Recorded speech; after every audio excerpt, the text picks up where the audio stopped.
दोस्तों आज हम रिव्यू करने वाले हैं MIUI AVX ROG एडिशन रोम का हमारे Asus Zenfone Max Pro M1 device पे, जो कि Android 11 बेस्ड रोम है और इसका MIUI वर्जन है 12.5.7.0 Android 11 है। ओके, तो आज हम इसका टोटल डिटेल रिव्यू करेंगे विद इंस्टॉलेशन प्रोसेस। यहाँ पर क्या बग्स आपको फेस करने को मिलेंगी वो भी मैं बताऊंगा, प्लस यहाँ पर आपको गेमिंग परफॉर्मेंस में कितना मज़ा आएगा, स्टॉक कर्नल पे कैसा रहेगा, कस्टम कर्नल पे गेमिंग कितनी स्मूथनेस देखने को मिलेगी, सब कुछ डिटेल में A to Z कवर करने वाला हूँ। लेकिन उससे पहले चैनल पे अगर आप नए आए हो तो चैनल को जरूर सब्सक्राइब कर लो। So without any wasting of time let's begin.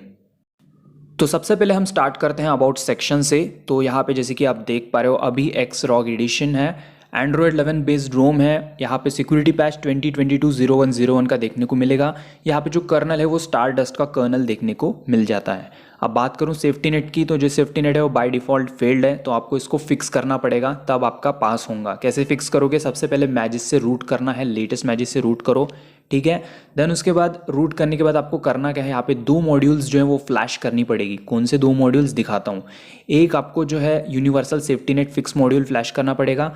Then दूसरा जो है यहाँ पर मैजिस हाइड प्रॉप्स जो है उसको फ्लैश करके जो है आपको एक पिकअप जो पिक डिवाइस करना है, सर्टिफाइड डिवाइस जो है वो पिक करना पड़ेगा। इसके बाद आपका जो सेफ्टी नेट है वो पास होगा। अब इसके रिगार्डिंग वीडियो एक है, मैं आई बटन पे दूंगा, वो वीडियो देखना।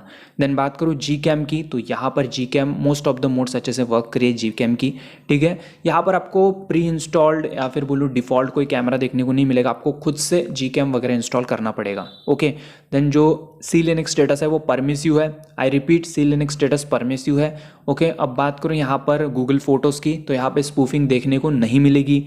देन यहाँ पर अगर हम बात करें रैम मैनेजमेंट की, तो वो कुछ 69-70% आप पकड़ के चलो, ठीक है, जैसे कि आप देख पा रहे हो, तो ठीक है वैसे। देन उसके बाद अगर बात करूँ यहाँ पर रोम के बारे में, तो स्मूथनेस अच्छी है, बट क्या दिक्कत है वो बताऊंगा आगे, ठीक है। लेकिन उससे पहले यहाँ पर हम चेक कर लेते हैं कॉलिंग। तो कॉलिंग में यहाँ पर कॉल रिकॉर्डिंग का सपोर्ट वगैरह देखने को मिल जाएगा आपको, जैसे कि आप देख पा रहे हो। ओके, देन उसके बाद अगर बात करूँ कुछ और ऑप्शंस के बारे में, तो यहाँ पर अगर हम बात करें ऐप ओपनिंग की, तो हाँ ऐप ओपनिंग मेरे को ठीक लगा है। जैसे कि आप देख पा रहे हो ज़्यादा डिले नहीं हो रहा है, जल्दी ही ओपन हो जा रहा है ऐप ओपनिंग, तो ऐप ओपनिंग भी अच्छा लगा मुझे। ओके, देन उसके बाद अगर बात करूँ कुछ और ऑप्शंस के बारे में, तो जैसे कि आप देख ही पा रहे हो, मैं थोड़ा सा इसको चेक करवा देता हूँ आपको। थोड़े ऐप्स ओपन कर लेते हैं और यहाँ पे देख पा रहे हो आप, स्मूथनेस ठीक लग रही है, कोई दिक्कत नहीं हो रही है, लैग वगैरह नहीं कर रहा है, अच्छे से यहाँ पे वर्क कर रहा है। अब बात करें कस्टमाइजेशन के बारे में, तो सबसे पहले हम चलते हैं सेटिंग्स में और यहाँ पे सबसे पहले हम स्टार्ट करते हैं लॉक स्क्रीन से, ठीक है। तो लॉक स्क्रीन पे अगर आते हैं तो यहाँ पे डबल टैप टू वेक और डबल टैप टू स्लीप वगैरह अच्छे से वर्क करता है, ठीक है। यहाँ पे लॉक स्क्रीन फॉर्मेट वगैरह आप जो है चेंज कर सकते हो। देन उसके बाद नीचे चलेंगे तो यही आपको पॉकेट मोड वगैरह देखने को मिलेगा वर्किंग में।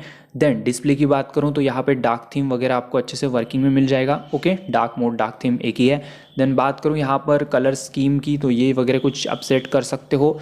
देन फॉन्ट और टेक्स्ट साइज वगैरह सेट कर पाओगे। देन यहाँ पे फुल स्क्रीन मोड ऐप भी आपको मिल जाएगा, मतलब फुल स्क्रीन मोड जहाँ पे ऐप्स वगैरह ऐड कर पाओगे। देन साउंड्स की बात करूँ तो यहाँ पर ओके है, लेकिन यहाँ पर एक इंपॉर्टेंट बात है, बक्स वाले सेक्शन में बताऊंगा, फिलहाल यहाँ पे नहीं बताता हूँ, ठीक है। जो जो यहाँ पे वर्किंग है वो सब चेक करवा रहा हूँ। नोटिफिकेशन पैनल में यहाँ पे दो कंट्रोल सेंटर आप सेट कर सकते हो, एक नॉर्मल आता है और एक अभी देख पा रहे हो इस तरह का, तो आपको जो पसंद है वो आप सेट कर पाओगे। ओके, देन स्टेटस बार की बात करूँ तो यहाँ पे नेटवर्क स्पीड इंडिकेटर वगैरह इनेबल कर सकते हो, बैटरी परसेंट जो है दिखा सकते हो, तो ये चीज़ें आपको बिल्कुल फाड़ू वर्किंग में मिलेगी। देन यहाँ पे अगर बात करें कुछ और ऑप्शंस की, तो लॉन्चर जो है आपको पोको लॉन्चर मिलता है, ठीक है। अब उसमें भी क्या दिक्कत है वो आगे बताऊंगा, पूरा वीडियो एंड तक के देखना है आपको। बक्स वाला सेक्शन अलग बना रखा है, वहाँ पे सब कुछ एक्सप्लेन करूंगा। ओके, देन यहाँ पे जो है डबल टैप टू स्लीप वाला ऑप्शन इनेबल कर सकते हो आप, ठीक है, इसके अंदर से अभी जो मैंने दिखाया लॉन्चर ओपन करके वहाँ पे। देन उसके बाद यहाँ पे पासवर्ड एंड सिक्योरिटी में आएंगे, तो फेस अनलॉक और फिंगरप्रिंट सेंसर दोनों काफ़ी फास्ट है और अच्छे से वर्क करती हैं, कोई इशू नहीं मिलेगा उसमें। देन यहाँ पे ऐप्स वाले सेक्शन में आएंगे तो यहाँ पे ड्यूल ऐप्स भी अच्छे से वर्क करता है। देन सेकंड स्पेस चाहो तो उसको भी यूज़ में ले सकते हो, ऐप लॉक भी अच्छे से वर्क करता है। ओके, तो सब कुछ बढ़िया है। मोर वाले ऑप्शन में आएंगे तो यहाँ पे नेविगेशन कीज़ या फिर जेस्चर्स आप यूज़ में ले पाओगे, तो आपकी इच्छा जो यूज़ करना है वो करो। देन बटन शॉर्टकट में 3 फिंगर स्क्रीनशॉट और जो भी शॉर्टकट आपको ऐड करने हैं वो ऐड कर सकते हो अपने हिसाब से, जैसा पसंद है वैसा आप ऐड कर पाओगे यहाँ पे, जैसे कि टर्न ऑफ स्क्रीन वगैरह, लॉन्च असिस्टेंट वगैरह कुछ इस तरह से, ठीक है। अब बात करूँ कुछ और ऑप्शंस की, तो यहाँ पे आ चाहते हैं हम बैक। नोटिफिकेशन लाइट जो है वो आप इनेबल में ले सकते हो, ब्लिंक लाइट वगैरह, ठीक है। और यहाँ पर बस यही कुछ आपको देखने को मिलती है। उसके बाद स्पेशल फीचर में यहाँ पे सेकंड स्पेस, फ्लोटिंग विंडो, ये कुछ चीज़ें आपको बिल्कुल वर्किंग में मिलेगी, तो इन चीज़ों को आप यूज़ में ले पाओगे। देन उसके बाद यहाँ पे हम बात करते हैं एक बार नोटिफिकेशन पैनल की। तो नोटिफिकेशन पैनल कुछ इस तरह आपको देखने को मिल जाता है, जो कि काफ़ी अच्छा लग रहा है देखने में, ठीक है। और उसके बाद अगर बात करूँ कुछ और ऑप्शंस की, तो यहाँ पर ना एक बार इसका वॉल्यूम पैनल देखते हैं। तो जैसे कि काफ़ी सही लग रहा है और हर एक का अलग अलग सेक्शन दिया है वॉल्यूम पैनल में। पावर मेनू कुछ इस तरह आपको देखने को मिल जाएगा। उसके बाद अगर बात करूं यहाँ पर ऐप इन्फो के अंदर, तो ऐप इन्फो के अंदर क्या देखने को मिलेगा, ये जो रिस्ट्रिक्ट डेटा वगैरह कर सकते हो, तो ये चीज़ें आपको देखने को मिल जाएंगी उसमें। अब बात करें बैटरी बैकअप और चार्जिंग के बारे में, तो सबसे पहले कंडीशन बताता हूँ। 50% ब्राइटनेस था फ़ोन का, सोशल मीडिया एप्लीकेशन यूज़ किए, वाईफाई से कनेक्टेड था फ़ोन, तो यहाँ पे कुछ 12% बैटरी ड्रेन हो रही है। आपको कुछ 8 घंटे का screen on time with normal uses मिलेगा, ओके। और चार्जिंग स्पीड अच्छी है, 1700-1800 मिली एम्पीयर की स्पीड से फ़ोन चार्ज हो जाता है।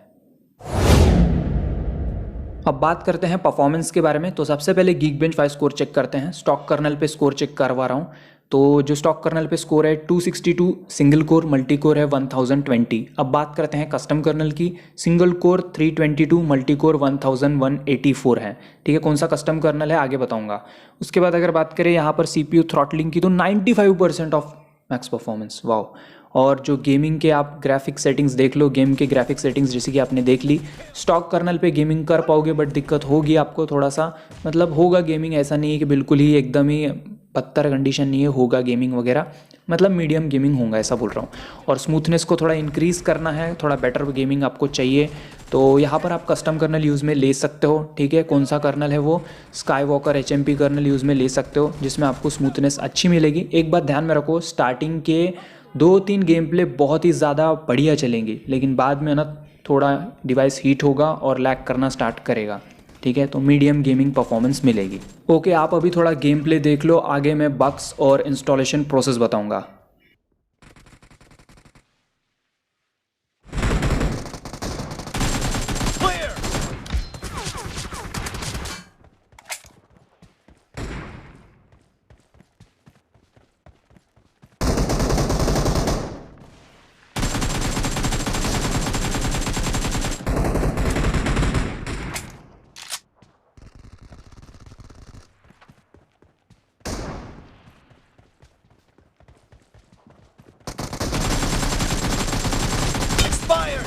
Reloading!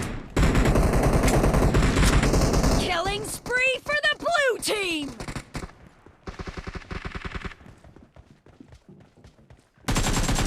Enemy down! Expired! Cover me!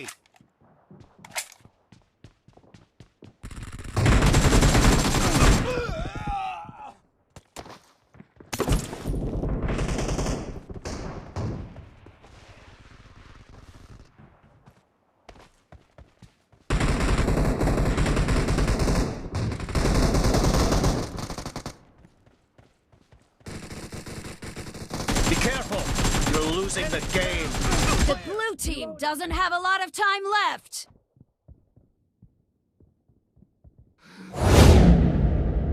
अब बात करते हैं बग्स या फिर कुछ इश्यूज़ के बारे में। तो यहाँ पर मैं वो इश्यूज़ बताने वाला हूँ जो मैंने मेरे केस में फ़ेस की है। अब सबका हाल तो नहीं पता, बट मेरे केस में जो मैंने दिक्कतें फ़ेस की वो बताता हूँ, ठीक है।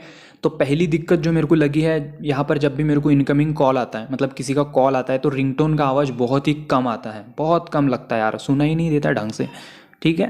देन सेकेंड इशू मेरे को क्या लगा है, अगर आप कस्टम कर्नल यूज़ करते हो तो उसमें डबल टैप टू जो स्लीप वाला ऑप्शन होता है ना, double tap to sleep work करता है, but double tap to wake है ना, वो वर्क नहीं करता है। किस में, कस्टम कर्नल में ऐसा मेरे को देखने को मिला इशू। स्टॉक कर्नल पे जैसे कि देख रहे हो अच्छे से वर्किंग है। देन उसके बाद ये जो लॉन्चर का ऐप ड्रॉअर ओपन करते हैं ना, तो ऊपर नीचे करते हैं तो हल्का सा अटके जैसा लगता है मेरे को कभी कभी, तो ये एक मेरे को अगेन इशू लगा है, अटकता है कभी कभी ऐसा, मतलब कम लगा मेरे को, उसमें थोड़ा दिक्कत जैसे लगा। देन उसके बाद बात करूँ यहाँ पर ब्लूटूथ की, तो यहाँ पर जो ब्लूटूथ ऑडियो है वो वर्क नहीं कर रहा है, मेरे केस में तो वर्क नहीं कर रहा है, कनेक्ट हो रहा है लेकिन आवाज़ ही नहीं आ रही है भाई ब्लूटूथ से, हेडफोन से आवाज़ ही नहीं आ रही। मैंने 2-3 डिफरेंट यूज़ किए, उसमें भी नहीं आ रहा है ना। ओके, उसके बाद नेक्स्ट यहाँ पे लॉक स्क्रीन में आएंगे, तो यहाँ पर लॉन्च कैमरा जो होता है ना, जब अपन वॉल्यूम डाउन की को प्रेस करते हैं तो 2 बार इस तरह से अगर मैं प्रेस करूँ तो भी लॉन्च नहीं हो रहा है, तो ये एक इशू यहाँ पे देखने को मिलेगा। वैसे मैं कर रहा हूँ डिफरेंट कॉम्बिनेशन कीज़ वगैरह, लेकिन वैसे तो वॉल्यूम डाउन ही यूज़ करनी है वहाँ पे, लेकिन फिर भी ना नहीं हो रहा है। ओके, उसके बाद अगर बात करूँ कुछ और इशू के बारे में, तो यहाँ पर ना जो कि यहाँ पर आपको मैसेज ऐप मिलता है ना, ये एमआई का मैसेज ऐप मिलता है ना, ये स्टार्टिंग में ओपन ही नहीं हो रहा था मेरा, क्लोज़ हो रहा ज़्यादा, मतलब ऑटोमेटिकली क्लोज़ हो रहा था। ये देखो कुछ इस तरह से, ठीक है। बाद में यहाँ पर मैंने क्या किया, गूगल का जो मैसेज ऐप आता है ना उसको इंस्टॉल किया, उसको डिफ़ॉल्ट पे सेट किया, बाद में ये वर्क करने लगा अभी प्रॉपरली। तो ये एक इशू मेरे को लगा था बट फिक्स हो गया शायद अभी, ठीक है ना, मतलब पहले ओपन ही नहीं हो रहा था ना। फिर मैंने गूगल का जो आता है ना मैसेज वाला ऐप, उसको इंस्टॉल किया था, दिखाता हूँ, ये देखो ये वाला, इसको डिफ़ॉल्ट सेट किया था, देन ये अच्छे से वर्क कर रहा था, बाद में अभी वो भी अच्छे से वर्क करने लगा है, क्या यार। देन नेक्स्ट अगर बात करें कुछ और इश्यूज़ के बारे में, तो यहाँ पर जो मी अकाउंट है ना वो ऐड होता नहीं है, मैंने ट्राई किया है बट नहीं हो रहा है, वैसे मी अकाउंट लॉगिन ही नहीं कर पा रहा हूँ मैं। और उसके बाद अगर बात करें यहाँ पर रीडिंग मोड के बारे में, तो देखो मैंने रीडिंग मोड यहाँ पे इनेबल कर रखा है, इसको बढ़ा भी रहा हूँ इसके इंटेंसिटी, लेकिन फिर भी कुछ ना ही बढ़ रहा है ना ही कम हो रहा है, एज इट इज़ जैसा था वैसा ही लग रहा है। मुझे लग रहा है कि रीडिंग मोड ही वर्क नहीं कर रहा है, ऐसा लग रहा है मेरे केस में तो। अब बात करें इंस्टॉलेशन प्रोसेस की, तो सबसे पहले आना है कस्टम रिकवरी में, देन वाइप में आना है, यहाँ पे Dalvik cache system vendor data, इन सभी पार्टीशन को टिक करना है, फर्मवेयर को भी टिक कर दो, स्वाइप करो, जैसे ही स्वाइप करोगे ये सक्सेसफुली वाइप होगा, और जैसे ही सक्सेसफुली वाइप होगा बैक आओ, इंस्टॉल पे आओ, और यहाँ पर सबसे पहले जो है आपको फर्मवेयर फ्लैश कर देना है, ठीक है। तो यहाँ पे मैं 429 यूज़ कर रहा हूँ, आप 63 या फिर उससे अबव वाला यूज़ कर सकते हो, मेरे पास 429 डाउनलोड है इसलिए मैंने उसको फ्लैश कर दिया है। फर्मवेयर जैसे ही सक्सेसफुली फ्लैश होता है बैक आना है, अभी रोम को फ्लैश कर देना है, तो यहाँ पे हम रोम को सिलेक्ट करते हैं सिंपली, और जैसे ही रोम को सिलेक्ट करेंगे उसके बाद करना है स्वाइप। अब यहाँ पर जो है फ्लैशिंग प्रोसेस स्टार्ट हो चुका है, हम थोड़ा सा वेट करते हैं, इसको अच्छे से फ्लैश होने देते हैं। ओके, जैसे ही यहाँ पे सक्सेसफुली फ्लैश हो जाता है उसके बाद हमें क्या करना है, बैक आना है, ठीक है। अब इनक्रिप्टेड यूज़र हो तो यहाँ पे फॉर्मेट डेटा करना है, ठीक है, YES लिखो, राइट बटन पे टिक मारो, फॉर्मेट डेटा होगा, उसके बाद रिबूट सिस्टम कर सकते हो, ठीक है। याद रखिए इनक्रिप्टेड यूज़र को फॉर्मेट डेटा करना है, इससे आपका इंटरनल स्टोरेज पूरा डिलीट हो जाएगा, ठीक है ना। तो मैं इनक्रिप्टेड यूज़र नहीं हूँ तो मैं फॉर्मेट डेटा नहीं करूँगा, जो डिक्रिप्टेड यूज़र है मेरी तरह वो DFE फ्लैश करके रिबूट कर सकते हैं। तो यहाँ पे मैंने जो है DFE की फाइल जो है वो फ्लैश कर दी है, ठीक है। अब इसको होने देते हैं फ्लैश। ओके, यहाँ पर जो है DFE सक्सेसफुली फ्लैश हो चुका है। अब सिंपली जो है रीबूट सिस्टम पे क्लिक करेंगे तो फ़ोन को फर्स्ट टाइम ऑन होने में काफ़ी टाइम लग सकता है, 5 मिनट से ज़्यादा टाइम भी लग सकता है, तो हमें वेट करना है, साइड में फ़ोन रख दो, वो होते रहेगा चालू, ठीक है। और इनक्रिप्ट डिक्रिप्ट जो बोला था अगर वो समझा नहीं है तो उससे रिगार्डिंग वीडियो आई बटन पे मिलेगा, जाके देख लेना। तो ये कुछ इस तरह मैसेज आएगा, इसको इग्नोर करना है, ठीक है, फिर सेटअप करते आगे चलो, काम हो जाएगा। ओके, वीडियो पसंद आएगा तो वीडियो को लाइक करके ज़रूर जाना, इच्छा हो रही होंगी तो एक शेयर भी कर देना। तो बस आज के लिए इतना ही, अगले वीडियो में मिलते हैं, लव यू दोस्तों, गुड बाय, टेक केयर।